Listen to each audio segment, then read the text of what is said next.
আসসালামু আলাইকুম দর্শক, আমন্ত্রণ জানাচ্ছি বিজয় টিভির নিয়মিত আয়োজন চট্টলার চিত্র অনুষ্ঠানে। আপনাদের সাথে আছি আমি নিশাত লাবণ্য। আমাদের আজকের অনুষ্ঠানের আলোচ্য বিষয় সার্বিক উন্নয়নে চট্টগ্রামের রাজনীতিবিদদের ভূমিকা। এবং এই মুহূর্তে আমাদের মধ্যে উপস্থিত হয়েছেন দুজন সম্মানিত অতিথি। চলুন পরিচয় করিয়ে দিই। প্রথমেই রয়েছেন আবু জাফর চৌধুরী, উত্তর জেলা বিএনপি নির্বাহী সিনিয়র সদস্য, রাউজান পৌরসভার বিএনপির সাবেক সভাপতি, চট্টগ্রাম শিক্ষক সমিতি সাবেক সভাপতি। এবং তারপরই রয়েছেন আব্দুল মান্নান, সাবেক যুগ্ম আহ্বায়ক, চট্টগ্রাম মহানগর বিএনপি। আপনাদের স্বাগত। প্রথমেই আমরা আবু জাফর চৌধুরী, আপনার কাছে একটু জানতে চাইব, চট্টগ্রামের সামগ্রিক উন্নয়নে বিগত এক দশকে রাজনীতিবিদদের সবচেয়ে উল্লেখযোগ্য অবদান কোনটি বলে আপনি মনে করেন? আমি মনে করি বিগত আওয়ামী সরকার, বিগত এক দশক তো আওয়ামী লীগ সরকার প্রায় 17 বছর এখানে আমাদের উপর স্টিম রোলার চালিয়ে গেছেন। তারা উন্নয়নের নামে যা করছে, বড় বড় প্রজেক্ট করছে, মেগা প্রজেক্ট, লক্ষ হাজার কোটি টাকা তারা পকেটস্থ করার জন্য একটার পর একটা প্রকল্পটা দিছে। তারা ওইখান থেকে তাদের ব্যবসা করছে। আর এক্সাম্পল বিষয়ে একটা কথা বলতে পারি, কর্ণফুলী টানেল যেটা করছে, এটা প্রায় 30-40 কোটি টাকা বিভিন্ন দেশটি চীন থেকে আমাদেরকে ঋণ করতে হয়েছে। আপনারা চিন্তা করেন, একটা এই বঙ্গ অর্থনৈতিক দেশে ঋণ করে সামান্য আনোয়ারা একটা সংযোগ কতটুকু মানুষ চলাফেরা করছে সেখানে, এটা দেখার বিষয়। এটা বিগত সরকারের আনোয়ারার যিনি জাভেদ সাহেব ছিলেন, ওনার বাড়িতে যাওয়ার জন্য কাজটা করছে। এই টাকাগুলো এইটা না, আরও অনেক কিছু করছে তারা তাদের প্রকল্প দিয়ে তাদের পকেটস্থ করার জন্য। এই দেশের আগামী বংশধরের, ভবিষ্যতের বংশধরের ঋণের বোঝা ছাপিয়ে গিয়ে তারা এই দেশ থেকে চলে গেছে। আচ্ছা, ধন্যবাদ। আমরা আব্দুল মান্নান, আপনার কাছে জানতে চাইব, আপনার মতে চট্টগ্রামের অবকাঠামোগত উন্নয়নে রাজনীতিবিদদের দৃষ্টিভঙ্গি ও পরিকল্পনা কতটা বাস্তবসম্মত? দেশে কোনো গণতন্ত্র ছিল না, বোর্ডের অধিকার ছিল না, আইনের শাসন ছিল না, অর্থ পাচার বিভিন্নভাবে আওয়ামী লীগ 15টা বছর এই দেশটাকে লুটপাট করে খেয়েছে। সে পরিপ্রেক্ষিতে 5 আগস্ট বিপ্লব ঘটেছে। আজকে এখানে আমরা এসেছি রাজনীতির বক্তব্য আমরা দেবো না। আমরা চট্টগ্রামের মানুষ, আমরা চট্টগ্রামের উন্নয়ন চাই। আমি আপনাকে একটা কথা বলি, বাংলাদেশে 1 কিলোমিটার রোড হলে এই যে 87 লক্ষ কোটি টাকা ব্যয় হয়, আর আদার ইন্ডিয়াতে নাকি সেটা 33 লক্ষ টাকা এরকম ব্যয় হয়। কিন্তু আজকে কেন আমরা আমাদের সম্পদ আমরা লুটপাট করে যাচ্ছি? আমরা রাজনীতি করি এই জন্য, দেশের জনগণের জন্য, স্বাধীন সার্বভৌমত্বের জন্য এবং আমার এলাকার জন্য। আমরা চাই এখানে সামনে যে নির্বাচন হবে সেই নির্বাচন একজন দেশপ্রেমিক আসুক, একজন সৎ ব্যক্তি আসুক, এবং যাতে আমাদের অবকাঠামো চট্টগ্রামের যে উন্নয়ন, আমাদের অনেক কাজ এখনো পর্যন্ত স্বাধীনতার পর এখনো পর্যন্ত সেখানে হাত পড়ে নাই।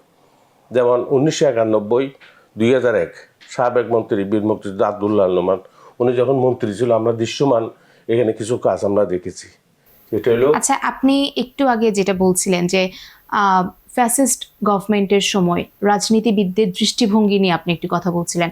আপনার কি মনে হয় এখন রাজনীতিবিদদের দৃষ্টিভঙ্গিতে কোনো পরিবর্তন এসছে? সেটা সামনে নির্বাচন আসলে জনগণ কি চাচ্ছে, এই তো আমি নিজে বলছি, আমি একজন রাজনীতিক সক্রিয় আমি কর্মী। আমার নামে 15 বছর অনেক মামলা হয়েছে। আমি মনে করি এর সামনে যে নির্বাচন হবে, কোনো দুর্নীতিবাজ, কোনো চাঁদাবাজ, কোনো ভূমিদস্যু, যাদের দেশপ্রেম থাকতে হবে। আমি রাজনীতি করি আমার দেশের জনগণের জন্য, আমার দেশের জন্য, স্বাধীন সার্বভৌমত্বের জন্য। আমি ওইটা এমপি হব, আমি মন্ত্রী হব, তারপর আমি লুটপাট করে খাবো। আমরা দেখেছি 15টা বছর কী হয়েছে দেশের মধ্যে। আমি যেটা বলতে চাচ্ছি, এই যে নোমান সাহেব যখন মন্ত্রী ছিল, উনি একজন মুক্তিযোদ্ধা ছিল, এই যে কর্ণফুলী সেতুর ব্যাপারে ভেটেরিনারি, জেনারেল হাসপাতাল, মেডিকেল বিভিন্ন কাজ উনি আজকে নাই, উনি প্রয়াত হয়েছে, কিন্তু ওনার যে অবদানটুকু রেখে গিয়েছে সেটা কিন্তু আমাদেরকে চট্টগ্রামের আবাল বৃদ্ধ জনতা সেটা কিন্তু স্বীকার করবে, অবশ্যই স্বীকার করবে। তো সেই পরিপ্রেক্ষিতে আমরা মনে করি আগামী নির্বাচনে এখানে এমন ব্যক্তি এখানে আসুক যারা, আমরা কোনো দুর্নীতিবাজকে আমরা চাই না, আমরা চাই এই যে এই দেশের জন্য কাজ করবে, তার মধ্যে দেশপ্রেম থাকবে। একজন মানুষের থেকে, একজন নেতার থেকে দেশপ্রেম থাকলে সে কোনো দিন দুর্নীতির দিকে ধাবিত হবে না। আচ্ছা, ধন্যবাদ।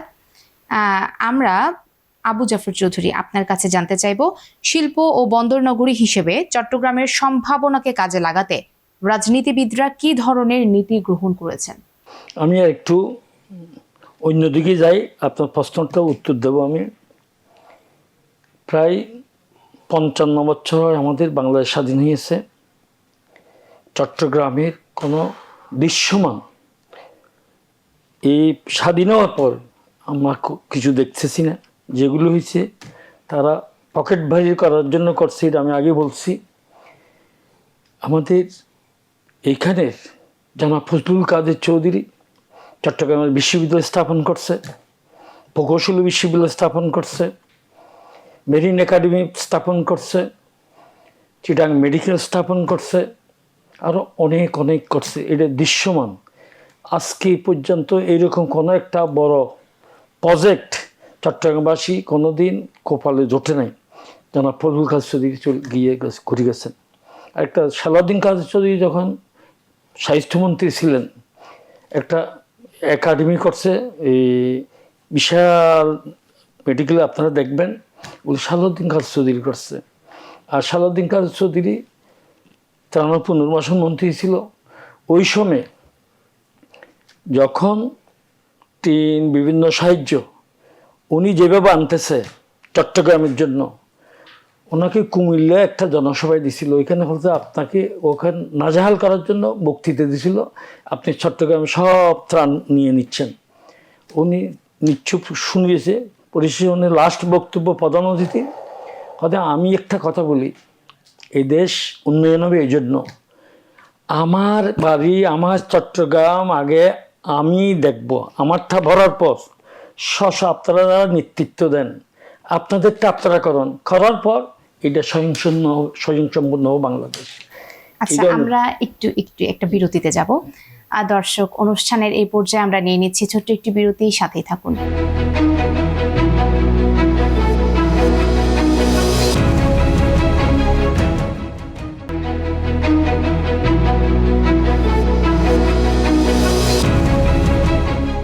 দর্শক, বিরতির পর আরো একবার স্বাগত জানাচ্ছি চট্টলার চিত্রের পর্দায়।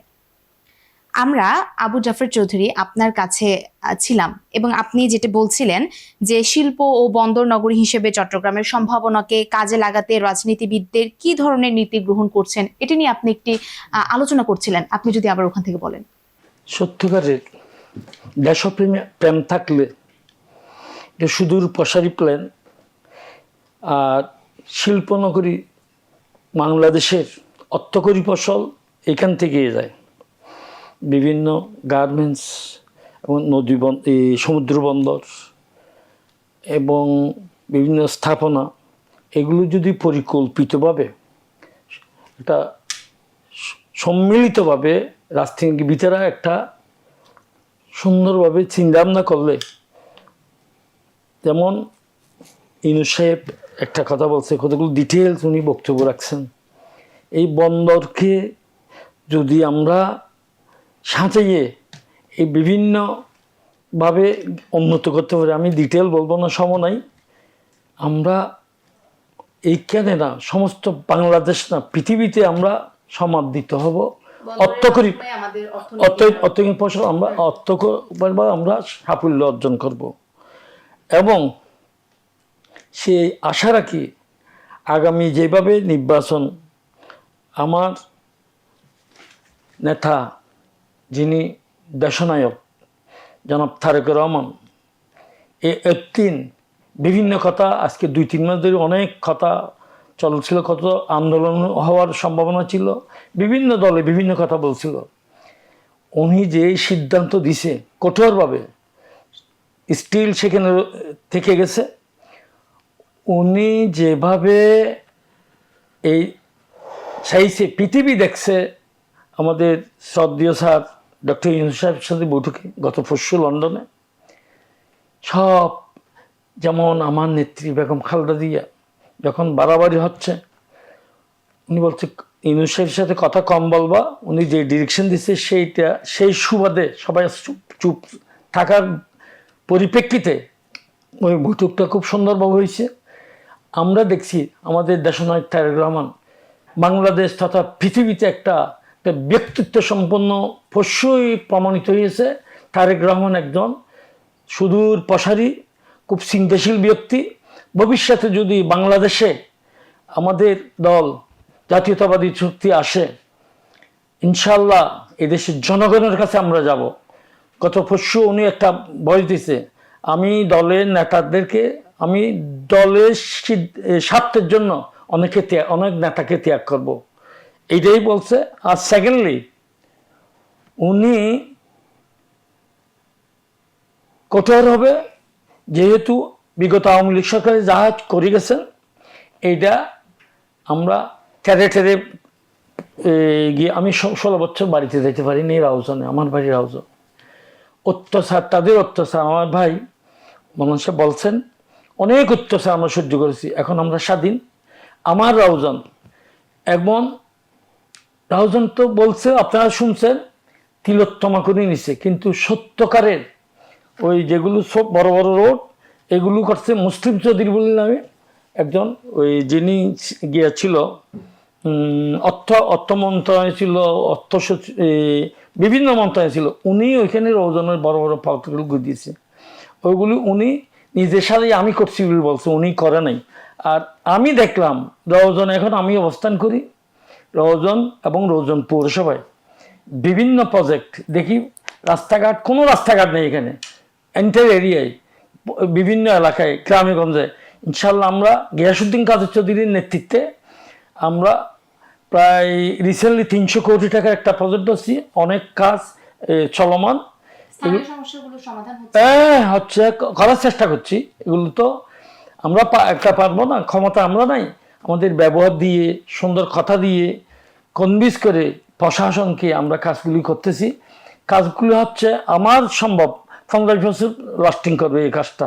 আমরা দৃঢ়ভাবে আমরা পর্যবেক্ষণ করছি, যেহেতু 2 নম্বর কোনো কাজ না হয়, না হলে কাজ বন্ধ, আবার রিপিট করে টেন্ডার হবে, এটাও নির্দেশ দিয়েছে আমার নেতা সুন্দরভাবে সেখানে।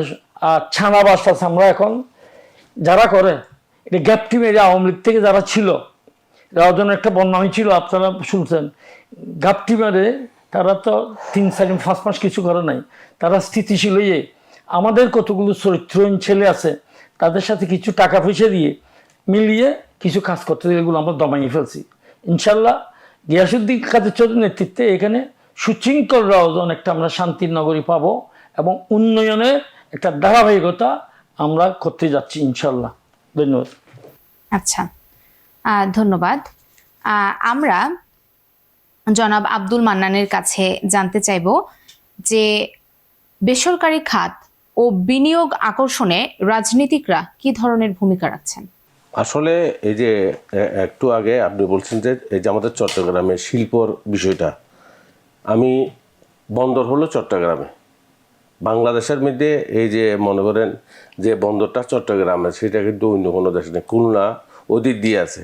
কিন্তু আমরা এই শিল্প থেকে আমরা বঞ্চিত হচ্ছে কেন, বিনিয়োগ হচ্ছে না কেন? আমরা কিন্তু আমাদের চট্টগ্রামের মানুষ এই দিক দিয়ে একটু আমাদের চিন্তা করতে হবে, আমাদের শিল্প থেকে আমরা পিছিয়ে আছি কেন। যেমন আমি কাপড়ের ব্যবসায়ী, আমি টেরিবাজার ব্যবসায়ী সমিতির সভাপতি, দীর্ঘ 25 বছর আমি এই সংগঠনের সাথে জড়িত। কিন্তু আমাদের এখন কাপড় আনতে গেলে টাকা দিতে হয়, টাকা অনেক বড় বড় শিল্প, বিভিন্ন কারখানা সেখানে আছে, কিন্তু আমাদের চট্টগ্রামে একদম নেই বললে চলে। কারণ সেই হাজার হাজার কোটি টাকা কেউ রিস্ক নিতে চায় না, অথচ বন্দরটা হলো আমাদের এই চট্টগ্রামে। আর আমাদের যেটা আপনি বলছেন, এই যে আমাদের অবকাঠামো, রাজনীতিক নেতাদের কী চিন্তা ভাবনা, অবশ্যই একটি নির্বাচন হবে, নির্বাচনের মাধ্যমে একটি সরকার গঠন হবে। ইনশাআল্লাহ আমরা এত নতুন বাংলাদেশের দিকে আমরা এগিয়ে যাচ্ছি নতুন বাংলাদেশের মাধ্যমে। আমাদের এই দুর্নীতিমুক্ত বাংলাদেশ হবে।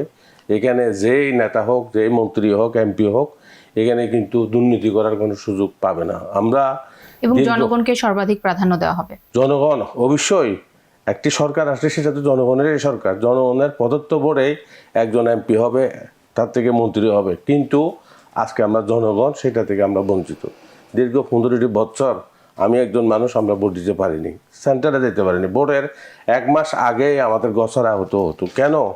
এটা তো বাংলাদেশ, এই বাংলাদেশ আমরা চাইনি, এই বাংলাদেশ আমরা চাইনি। জনগণ চাচ্ছে তার একটা ভোট। আওয়ামী লীগের ডেভেলপমেন্ট যেটা আছে, এই যে এই চট্টগ্রামের মধ্যে মনে করেন ধরেন ফ্লেভার করছে, তারপরে কি টার্নের করছে, কিন্তু আচ্ছা, আমরা একটু বিরতির পর আবারও কিছু প্রশ্ন নিয়ে আপনার কাছে ফিরে আসছি। দর্শক, অনুষ্ঠানের এই পর্যায়ে আমরা নিয়ে নিচ্ছি আবারও ছোট্ট একটি বিরতি, সাথেই থাকুন।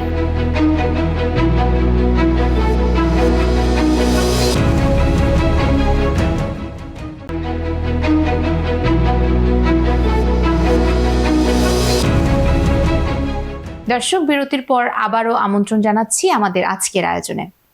আমরা ছিলাম জনাব আব্দুল মান্নান আপনার কাছে। আমরা একটু আপনার কাছে জানতে চাইবো যে জনগণের সঙ্গে রাজনীতিবিদদের সংযোগ এবং জবাবদিহিতা কতটা স্বচ্ছ ও কার্যকর হবে? ধন্যবাদ আপনাকে এই প্রশ্নটা করার জন্য। আজকে আমি এই প্রশ্নটার মাধ্যমে আমি চট্টগ্রামের মেয়র, যে জনতার মেয়র হিসেবে আমরা জানতাম, আজকে জনগণের জন্য উনি কাজ করে যাচ্ছে। স্বল্প সময়ের জন্য উনি এসেছে আইনি প্রক্রিয়ার মাধ্যমে। দেখেন, সেটার মধ্যে একটি মাত্র সফল। এত বৃষ্টি হওয়ার পরে গত বছর চিত্রটা কী ছিল, এবার চিত্রটা উনি কাজ করেছে। উনি জনগণের সাথে, জনগণের এই যে জনগণের সমস্যা কি, এইটার উপর ভিত্তি করে উনি মূল পয়েন্টে গিয়ে উনি কাজ করার পরিপ্রেক্ষিতে আজকে চট্টগ্রামে জলাবদ্ধতা সৃষ্টি হয়নি, সেটা দৃশ্যমান। আজকে জনগণের নেতা বলে ডক্টর সাদাত, উনি যখন মেয়র ইলেকশন করছিল, ওনাকে কিন্তু শান্তি আমরাও ঘরে থাকতে পারিনি। আজকে এমন একটা পরিচ্ছন্ন মানুষ, উনি একজন ডাক্তার মানুষ, ওনার বিরুদ্ধে 100টি মামলা। যখন 2018 সনের নির্বাচন হয়, ওনাকে ঢাকা গ্রেপ্তার করে। এটা কি বাংলাদেশের এরকম হওয়াটা কি এটা কি আমরা মেনে নিতে পারি? আজকে ডক্টর সাদাত মেয়রের দায়িত্ব নেওয়ার পরে দৃশ্যমান উনি যে কাজগুলো করে যাচ্ছে, ওনার থেকে কোনো দলের ব্যাপারে না। উনি বলছে যে চট্টগ্রাম আমার, এখানে কাজ করতে হবে, জনগণের সাথে সম্পৃক্ত করে জনগণ কি চাই সে পরিপ্রেক্ষিতে উনি কাজ করে যাচ্ছে। আমরা অনেক মেয়রকে আমরা দেখেছি জনবান্ধব না। উনি দায়িত্ব নেওয়ার পরে এই যে সাক্তায় হাল থেকে শুরু করে যে বীর্য হাল, যে কাজগুলো উনি করেছে, এত বৃষ্টির পরে কোনো গানে সাংবাদিকেরা কেউ বলতে পারে না যে এখানে এবার জলাবদ্ধতা সৃষ্টি হয়েছে। বর্ষা আরও আছে, উনি কাজ করে যাচ্ছে। আমরা মনে করি এরকম সাদাতের মতন আরও ব্যক্তিদেরকে এই চট্টগ্রাম আমাদের প্রয়োজন, যে উনি যেই অবদানটুকু রেখেছে। উনি একজন পরিচ্ছন্ন মানুষ, জনবান্ধব একজন মানুষ সাদাত ভাই।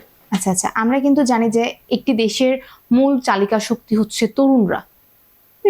তো চট্টগ্রামের তরুণদের উন্নয়নে রাজনীতিবিদরা কি ভূমিকা রাখতে পারতেন বা রাখছেন বলে আপনি মনে করেন? তরুণদের জন্য নতুন নতুন কর্মসংস্থানের ব্যবস্থা করতে হবে।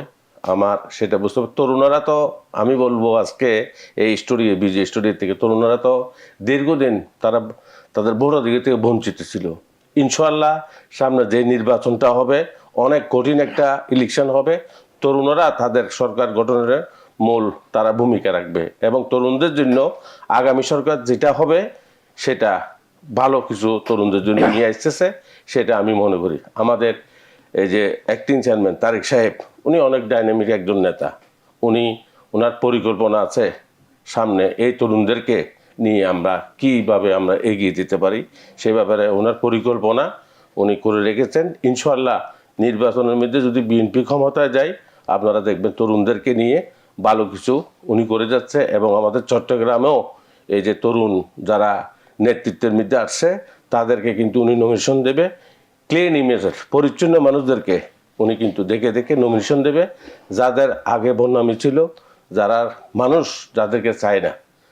এই তরুণ সমাজের দৃষ্টি আকর্ষণ করার জন্য এবার নমিনেশন দেওয়ার সময় আমাদের তারেক সাহেব ভালো চিন্তা ভাবনা করবেন। ঠিক আছে, ধন্যবাদ আব্দুল মান্নান আপনাকে।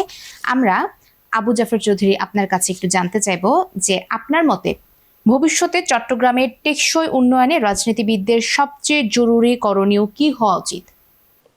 আমি ব্যক্তিগতভাবে স্বচ্ছ হতে হবে, দেশের প্রতি একটা নিজের মর্মবোধ থাকতে হবে, সম্মিলিতভাবে এই দেশ আমাদের, এই দেশটা সাজানোর জন্য প্রায় অর্ধেকের মতো যুব সমাজ, প্রায় 17 বছর যারা ভোট দিতে পারে নাই, জনগণের প্রতিনিধি না থাকলে জবাবদিহিতা থাকে না, সেহেতু এরা সব ভুলে গেছে। টেকসই চট্টগ্রামের উন্নয়ন করতে হলে যুব সমাজকে আমাদেরকে সম্পৃক্ত করতে হবে। আমরা যারা মেধা এবং বিভিন্ন প্রকল্প নিয়ে আমরা রিসার্চ করি, রিসার্চের মাধ্যমে তাদেরকে সম্পৃক্ত করে বিভিন্ন প্রকল্প দিয়ে এই চট্টগ্রামকে উন্নয়ন করতে হবে। তাদের ভাগ্য আর্থিকভাবে সচ্ছলতা আনি দিতে হবে। যেহেতু বর্তমান 5ই আগস্টের পর, আমি একটু বলি, 5ই আগস্টের পর যেই ঘটনাগুলো হচ্ছে, বিএনপি এখন ক্ষমতায় নেই। একটা বিভিন্ন গ্রুপে ফেসবুকে বিএনপি সন্ত্রাসী করতেছে, এই করতেছে, কিন্তু সেই রকম নয়। যারা ক্ষমতায় আছে তারা দমন করতে পারে। এটা বিএনপি একটা বদনামি করার জন্য এই প্রচারণা চালাচ্ছে।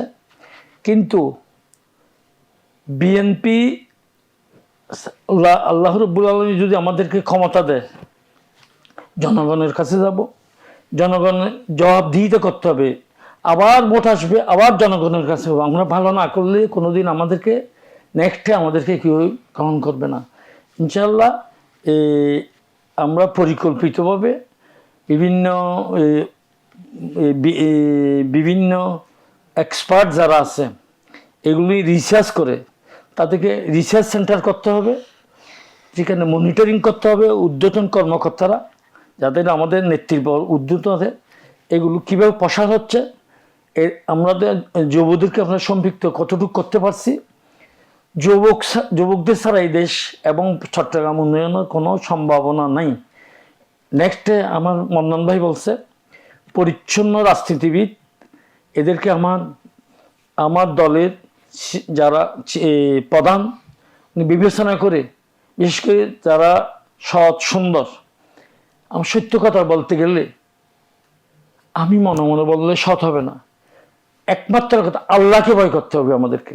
আল্লাহকে ভয় করলে সব দুর্নীতি অমুক সব চলে যাবে, এইটাই আমি আশা রাখি। ধন্যবাদ। আচ্ছা, ধন্যবাদ আবু জাফর চৌধুরী এবং আব্দুল মান্নান আপনাকে। দর্শক, এই ছিল আমাদের আজকের আয়োজন। আমাদের পরবর্তী আয়োজন দেখতে চোখ রাখুন প্রতি বুধবার বিকাল 4টায় বিজয় টিভির পর্দায়। সেই পর্যন্ত সবাই ভালো থাকুন, সুস্থ থাকুন। আল্লাহ হাফেজ।